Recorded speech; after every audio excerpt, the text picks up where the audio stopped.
Les saluda la pastora Jenori Bolano desde nuestra iglesia Restaurados por la Gracia del Señor.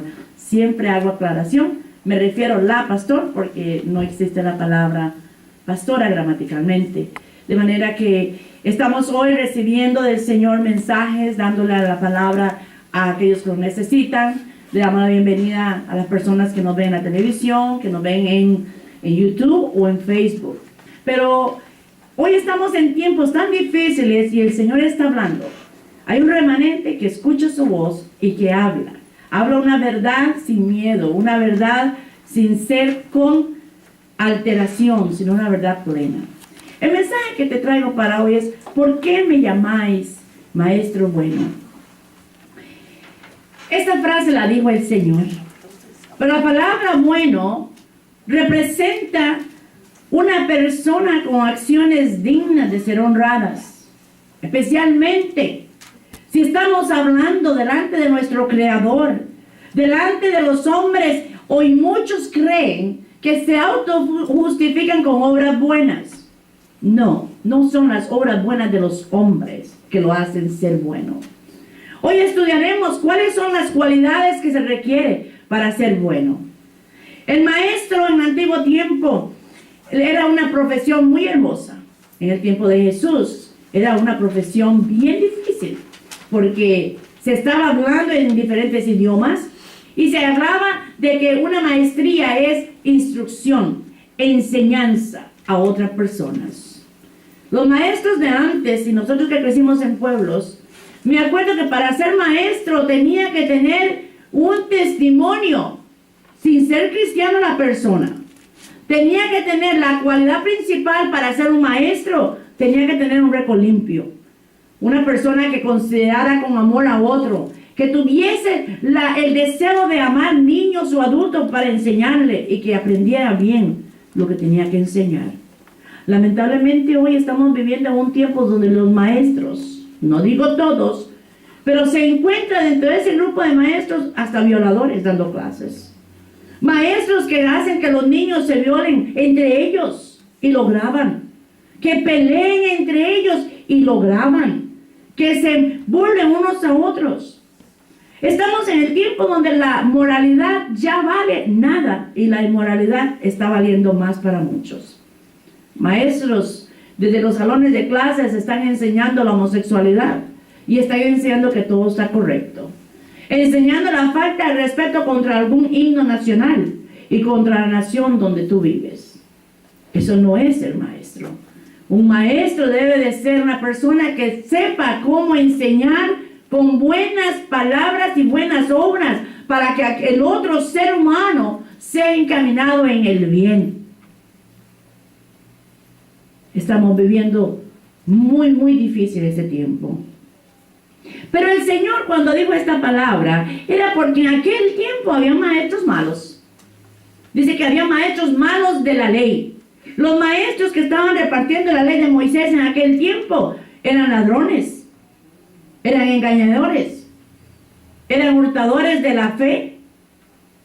Y dice el Señor, cuando se presenta delante de aquel joven y le habla, el joven reconoce que había algo bueno en el Señor, pero para él no era tan bueno para alcanzar a hacer lo que el Señor le pidió. Por de manera que nosotros debemos entender primero cuál es el primer maestro en nuestra vida cuando venimos a los caminos del Señor. Hay personas que tienen en la mente algún maestro secular que fue bueno con ellos mucho tiempo. Mi hermano el mayor siempre tuvo la misma maestra en la escuela y en high school. Increíble, pero siempre fue su misma maestra. Una señora con un respeto grande, muy querida en la escuela. Pero hay otras personas que tienen diferentes maestros, algunos buenos y otros malos. Pero ¿qué pasa cuando nosotros venimos al camino del Señor? Número uno, tenemos que aprender que Dios fue el primer maestro, pero con Israel primero. Y vamos a ir a Éxodo 4:15, porque un maestro debe de alcanzar y permitir en la extensión de la enseñanza que el alumno entienda y reciba preguntas también.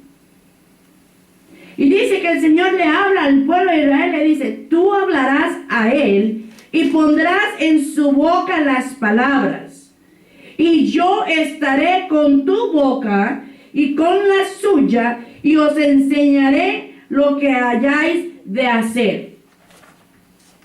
Cuando nosotros tratamos de enseñar a nuestros hijos lo mejor posible, la mejor manera para hacer esto es en el ejemplo. ¿Verdad que sí? Un buen ejemplo. Porque un hombre con un cigarro en la boca no puede decirle a su hijo no fume. O una mujer con diferentes novios no puede decirle a su hija deje de andar con hombres, que es donde estaría el testimonio. El Señor dice que lo que Él iba a hablar iba a quedar marcado en la boca de Él y de los que les iba a enseñar. Y lo voy a enseñar, dijo Él. En Deuteronomio 4:36, desde los cielos te hizo oír su voz para enseñarte, y sobre la tierra te mostró su gran fuego. Cuando Dios decía sí era un sí, cuando Él decía un no era un no. Dios no cambia. Y has oído sus palabras en medio del fuego. Salmo 25:12, el salmista reconoce y dice: ¿quién es el hombre que teme a Jehová? Él le enseñará el camino que ha de escoger. No toda la humanidad quiere ser enseñada. Tenemos que tener un corazón apacible y dócil para recibir de Dios lo que nos quiere dar. Por eso dice: ¿quién es el hombre que le teme a Jehová? Él le enseñará el camino que ha de escoger. ¿Cuántas veces nosotros cometemos cantidad de errores porque tomamos nuestras propias veredas? Queremos ver las cosas a mi manera hechas. No estamos esperando que Dios nos diga: este es tu camino donde yo te voy a llevar. Y después nos lamentamos porque las consecuencias son graves. Y muchas consecuencias son de por vida, consecuencias con hijos que no esperaban, consecuencias con el cuerpo, el maltrato que se le dio en su vejez, no lo esperaban. En fin. Por eso el profeta Isaías 2:3 dice: y vendrán muchos pueblos y dirán: venid y subamos al monte de Jehová, a la casa del Dios de Jacob, y nos enseñará sus caminos, y caminaremos por sus sendas, porque de Sión saldrá la ley. Y escuche bien: y de Jerusalén la palabra de Jehová. Porque la ley fue solamente para el pueblo de Israel, para que los 613 mandamientos fueran su formato de vida, pero solamente para Israel. Mas la palabra de Jehová, la gracia ahora en Cristo, fue abierta a todas las naciones. Y el Cristo fue condenado en Jerusalén para ser puesto afuera de Jerusalén en una cruz en el Monte Calvario. Por eso hace la aclaración el profeta: del monte de Sión salió la ley, pero de Jerusalén saldrá lo que es la palabra viva, el verbo hecho carne que habla Juan, donde nos trae la salvación. Por eso Jeremías 32:33, otro profeta dice: y me volvieron la cerviz y no el rostro. Y cuando los enseñaba, desde temprano y sin cesar le habla el Señor al pueblo. Jehová le hablaba a través del profeta. No escucharon para recibir corrección. El pueblo de Israel nunca entendió a Dios. Miqueas 4:2: vendrán muchas naciones y dirán: venid y subamos al monte de Jehová y a la casa del Dios de Jacob, y nos enseñará en sus caminos, y andaremos por sus veredas. Porque de Sión, y saca eso nuevamente, porque ahora en la apertura de Cristo, del sacrificio de Cristo, todas las naciones podemos llegar y decir: gracias, Cristo, por la salvación que nos has entregado. Gracias, Cristo, por ese amor, por la virtud tan grande de haberme amado mucho antes de que yo naciera. Por eso anteriormente dice: desde que estaba Desde antes de nacer oí tu voz y fui enseñado. El salmista, bajo la ley, él siempre vio la gracia como el formato de su vida y escribió en gracia. Siempre entregó el más allá de unas palabras. Siempre escuchó al Espíritu Santo cuando le hablaba y siempre escribía en otra dimensión que la gente no entendía en aquel tiempo, lo que llamamos gracia. Porque creía lo que no estaba escrito, sino lo que el alma le estaba enseñando. Y dice que vendrán muchas naciones. Tú y yo estamos en esas naciones cuando Cristo vino. Segundo maestro, Cristo.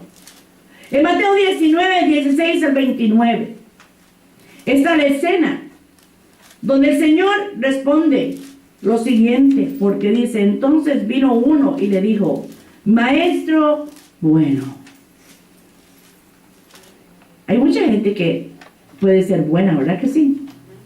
Hay gente que se cree buena porque no toma o porque no fuma. Se cree buena porque no adultera, porque no esto. El otro se cree bueno porque no mata a nadie. El otro se cree bueno porque no roba. Pero si no estamos en los caminos del Señor, nadie puede ser bueno. No importa que viva un pecado en abundancia o no viva en pecado en abundancia. Sin Cristo como Salvador no somos buenos. Porque el único que nos perfecciona es la sangre de Cristo en Él. Y dice, ¿quién bien hará para tener la vida eterna? Le pregunta al maestro bueno. Él le dijo, ¿por qué me llamas bueno? El Señor conocía el corazón de aquel rico y sabía que en su corazón la palabra bueno era personal, porque él era bueno. Pero no lo estaba viendo con el formato espiritual de llegar a entender que ese era el Salvador de su vida. Y le dice, ¿por qué me llamas bueno? Observe la pregunta. ¿Por qué me llamas bueno? Y le dice, ninguno hay bueno, sino uno, Dios. Mas si quieres entrar en la vida, guarda los mandamientos. ¿Cuántos son los mandamientos de la ley de Moisés? 613.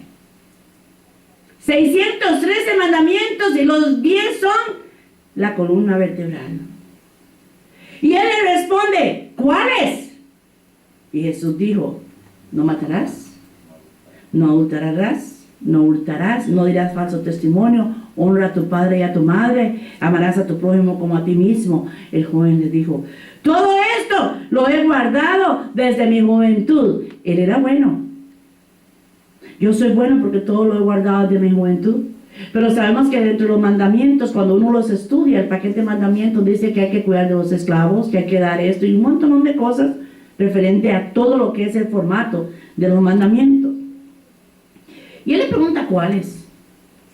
Y después le digo, pero si yo lo hago, todo esto he guardado de mi juventud, ¿qué más me falta? Jesús le dijo, si quieres ser perfecto, anda, vende lo que tienes y dalo a los pobres y tendrás tesoro, ¿dónde primero? En el cielo. Y ven y sígueme. ¿Qué hizo el rico? Entonces lo que él vio por un momento bueno, ya no le gustó lo que le respondió el maestro bueno. Oyendo el joven esta palabra, se fue triste, porque tenía muchas posesiones. Entonces Jesús dijo a sus discípulos, de cierto os digo, que difícilmente entrará un rico en el reino de los cielos. Otra vez os digo, que es más fácil pasar un camello por el ojo de una aguja que entrar un rico en el reino de Dios. Y aquí siempre tengo que aclarar porque la gente malinterpreta lo que están hablando acá. No es pecado ser rico. Abraham era rico, David fue rico, Jonatán fue rico. Y cuando salieron de Egipto, el pueblo de Israel, el Señor le dijo, ellos te tienen que dar a ti joyas y de todo porque te lo deben al pueblo de Israel. Yo haré que las mujeres de Egipto te den. Lo que pasa es que la comparación que está poniendo el Señor aquí se refiere, sabemos que las ciudades grandes tenían unas paredes de más de 2 o 3 metros de ancho. Vendrían siendo 3, 6 o 9 pies de ancho. Y a las 6 de la tarde se cerraban las puertas principales. La ciudad de Jerusalén tenía una puerta para los ovejeros, tenía una puerta para los pescadores, tenía una puerta para los comerciantes, tenía una puerta para aquellos, tenía una puerta para los extranjeros. Tenían diferentes puertas donde entraban. A las 6 de la tarde cerraban todas las puertas. Pero los comerciantes que andaban en camellos vendiendo no llegaban antes de las 6 de la tarde. Al lado de la principal había una redonda y le llamaban la puerta de la aguja. Y tenía la apertura de todo el ancho para que pudieran entrar. Pero como no era alta para el camello, había que volcar el camello. Porque si entraba primero el dueño de la mercadería y dejaba el camello afuera, se le robaban. Porque a esas horas ya los ladrones estaban acosando. Y dice que el comerciante tenía que hacer que el camello se arrodillara para que pudiese atravesar al otro lado. Y después él entraría y cerraba la puerta. Aquí el Señor se refiere al camello literalmente y a una puerta que se le llama la puerta de la aguja. El que estudia geografía y el que estudia Jerusalén y el que sabe la historia se dará cuenta lo que estamos hablando. No es cuestión de una aguja literalmente, es una puerta llamada la aguja. Por su hueco es pequeño, por seguridad. De esa manera no se metían los ladrones, solamente el comerciante que iba con los camellos. Pero él llama a sus discípulos y les explica. Sus discípulos oyendo esto se asombraron en gran manera diciendo, ¿quién pues podrá ser salvo? Aún sus discípulos no entendieron en el mundo espiritual lo que el Señor se estaba refiriendo. Y creyeron, no puede ser rico nadie. Porque la pregunta se dice, ¿quién podrá ser salvo? En otras palabras, todos somos ricos.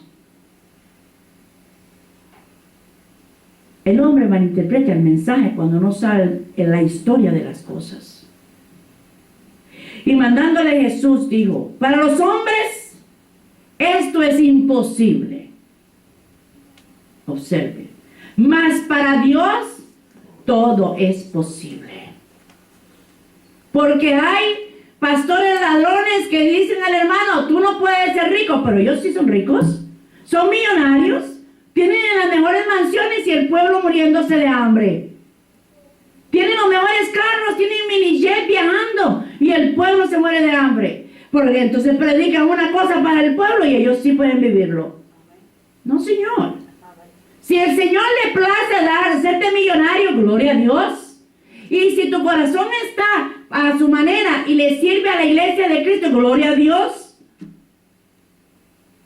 Porque la riqueza o la pobreza no es la economía, ni lo que tú tengas, es lo que hay en el corazón del hombre. Es lo que tenemos para Dios. Y el primer tesoro que nosotros hemos encontrado en la salvación es darle gloria al Señor. Y le dice, entonces respondieron, Pedro le dijo, he aquí, nosotros hemos dejado todo y te hemos seguido. ¿Qué pues tendremos? Y Jesús le dijo, de cierto os digo, que en la regeneración, o sea, cuando se levante la iglesia, cuando el Hijo del Hombre se siente en el trono de su gloria, vosotros que me habéis seguido también os sentaréis sobre 12 tronos para juzgar a las 12 tribus de Israel. Y esto tiene que ver con las dispensaciones que estamos estudiando, porque duraremos 1000 años sobre Israel juzgándolos por no haber creído en el Hijo de Dios. Después de que la iglesia es levantada, los judíos que se queden o los gentiles que se queden, el gentil no tiene ninguna segunda oportunidad, la tiene hoy.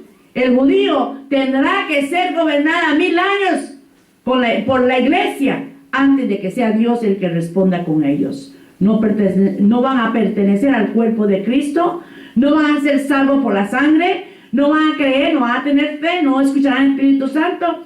En la misericordia de Dios tratará con ellos porque fue su primer pueblo.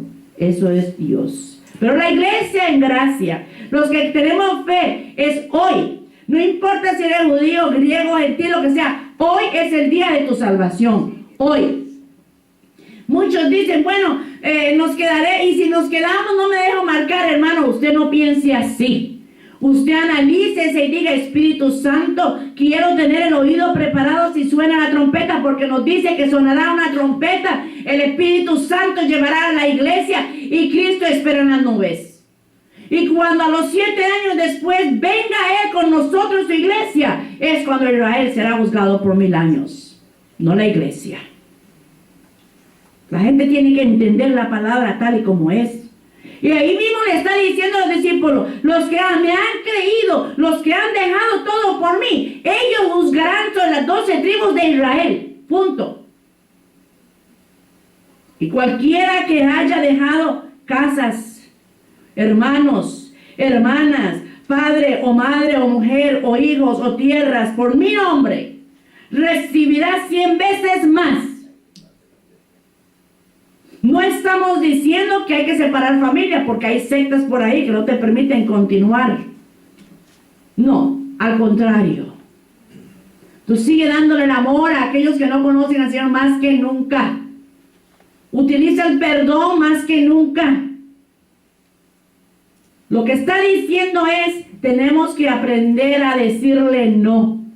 Si tus hijos te dicen, mamá, quiero que te quedes, no vayas a la iglesia. No, primero la iglesia. Si tu esposo te dice, quédate mujer porque quiero que estés conmigo. No, primero la iglesia. No te estoy diciendo que abandones toda tu familia y que salgas corriendo por ahí como loco, como loca. Ya yo soy del Señor. Se está refiriendo a la creencia. Si tu esposo no te apoya a ti en Cristo, tú sigue adelante porque es tu salvación allá la de Él. Él no te va a salvar. Tus hijos no te van a salvar. Tu casa no te va a salvar, ni tus hermanos ni tus hermanas. Por eso el Señor se lo dijo. Todo el que me sigue. Los discípulos eran casados. Tenían su familia. Tenían sus esposas. Pedro fue casado. Y no abandonó su familia. Siguió pescando y siguió atendiendo a su familia. Pero siguió al Señor primero. Porque cuando uno sigue a Dios primero, las demás cosas son añadidas. Cuando tú vas primero los caminos del Señor, todo lo demás Él te lo suple. Cuando tú le das primero al cuerpo de Cristo, Él te suple. Y eso fue lo que el Señor le dijo a los discípulos. El que deja todo por mí, yo le pondré en tronos conmigo. Entonces los apóstoles se juntaron con Jesús y le contaron todo en Mateo 4:23. Si alguno tiene oídos para oír, ¿qué dicen? Oiga. Y hay gente que no está escuchando el mundo espiritual hoy en día. No quiere escuchar la salvación. No quiere entender por qué estamos predicando palabra de Dios.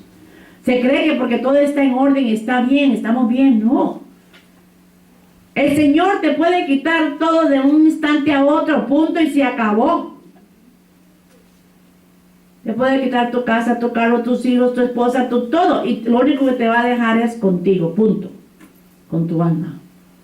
Porque así como bendice 100 por 1, así quita 100 por 1. Los mismos números se aplican en las cosas de la numerología espiritual. 100 por 1 bendice, 100 por 1 te quita. Porque Él es el único que nos ha dado todo lo que tenemos y podemos alcanzar. Hay que tener mucho cuidado. Y en el 6:34 de Mateo dice, entonces los apóstoles se juntaron con Jesús y le contaron todo lo que habían hecho y lo que habían enseñado. En Lucas 4:15. Y enseñaba en las sinagogas de ellos y era glorificado por todos. En Juan 3:2, este vino a Jesús de noche y le dijo, Rabí. Y Rabí representa en hebreo maestro. Sabemos que has venido de Dios como maestro. Escucha bien esto. De noche tuvieron que ir a preguntarle y a decirle a algunos de ellos. Un hombre viene y le dice, de noche, porque le daba miedo, porque había persecución. Y hoy estamos viviendo en este país parecido. A los que andan buscando la verdad los persiguen, los sacan del restaurante, los amenazan, les dicen cosas como si estuviésemos en una persecución. En la libertad se está cortando. Un lado no puede decir nada porque el otro lado le amenaza. Y aquel hombre tuvo miedo y fue de noche y se arrima y le dice: Rabí, sabemos que has venido de Dios como maestro, porque nadie puede hacer estas señales que tú haces si no está Dios con él. En el 8:2. Y por la mañana volvió al templo y todo el pueblo vino a él. Y sentado él les enseñaba. ¿Desde cuándo comenzó a enseñar el Señor? Desde chiquito. Desde chiquito nos dio un gran ejemplo que a él no le importó, y no lo estamos hablando de la manera negativa. No le importó padre, madre, hermanos. Él fue al templo y se quedó ahí. Y sus padres 3 días después de viaje dijeron: ¿dónde está Jesús? Se fueron en caravana. Y cuando se dieron cuenta, Jesús no aparecía por ningún sitio. ¿Qué pasó acá? María y José, ¿pero qué pasó con el niño? Vamos a tener que devolvernos. Y cuando lo regresaron y lo encontraron sentado en el templo, y él le dijo: ¿por qué se preocupan? Si yo vine a la casa a enseñar, estoy haciendo el negocio de mi Padre. A esto he venido. Yo no he venido a modas, no he venido a genealogías, no he venido a fabricar champú más fino, no he venido a hacer nada. He venido al negocio de mi Padre. Jesús no era que era un hijo malo, desobediente. Es que Jesús sabía, y tanto María sabía, que aquel Jesús no era el hijo de ella como los otros hijos. María lo sabía, porque cuando María oyó las profecías de que de una virgen nacería el Salvador, ella dijo: yo quiero ser esa virgen. Y se dedicó. Pero le preocupó como madre. Y Jesús le dijo: ¿por qué se preocupan? Si estoy en los negocios de mi Padre. No era que estaba vendiendo muebles del carpintero José, sino llevando la palabra, enseñando lo que los rollos decían.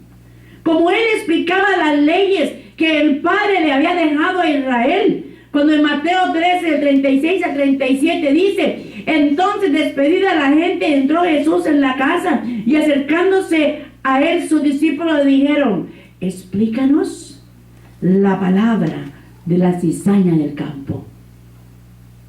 Ni aún los discípulos pueden entender la parábola. La parábola son cosas, enseñanzas celestiales con cosas que el hombre pueda entender. Pero hay que entender en el espíritu el significado espiritual. Y respondiendo él les dijo: el que siembra la buena semilla es el Hijo del Hombre. El que siembra la buena semilla es el Hijo del Hombre, o sea, Cristo. Tú y yo, sin Cristo, por más buenos maestros que seamos, por más buenos que seamos en la tierra, no podemos sembrar la buena semilla que es Jesucristo. No podemos. Y en Marcos 4:37, sin parábolas no les hablaba, aunque sus discípulos en particular les declaraba todo. Les declaró todo. La escena de Jesús, los 40 días allá en el monte, solo él estaba. Y cuando bajó le contó lo que el enemigo había hecho de tentarlo a los discípulos. Dice que estaba solo. Y le contó para enseñarles que todo lo que nosotros podamos pasar, ya lo pasó por nosotros. Para dar la fortaleza de decir: no te preocupes, estoy contigo y estoy en ti, y todo lo que pueda acontecer estoy yo primero. En el 8:11 de Lucas nos dice: esta es pues la parábola. La semilla es la palabra de Dios. No hay otra cosa que podamos enseñar más que eso. La palabra de Dios es el verbo hecho carne en nosotros. Asume la responsabilidad de limpiarnos, restaurarnos delante de la presencia de Dios, enseñarnos el camino correcto, de sostenernos en la vida que estamos viviendo, y es eterna porque nos llevará al proceso de la vida eterna. Sin la palabra de Dios no vamos para ningún sitio. En 24:27 de Lucas. Y comenzando desde Moisés y siguiendo por todos los profetas, les declaraba en todas las escrituras lo que de él decían. Si no lo entendieron, no es problema de Dios. Si hoy el hombre no quiere entender la salvación, no es problema de Dios. Dice que cuando suena la trompeta, todo oído ya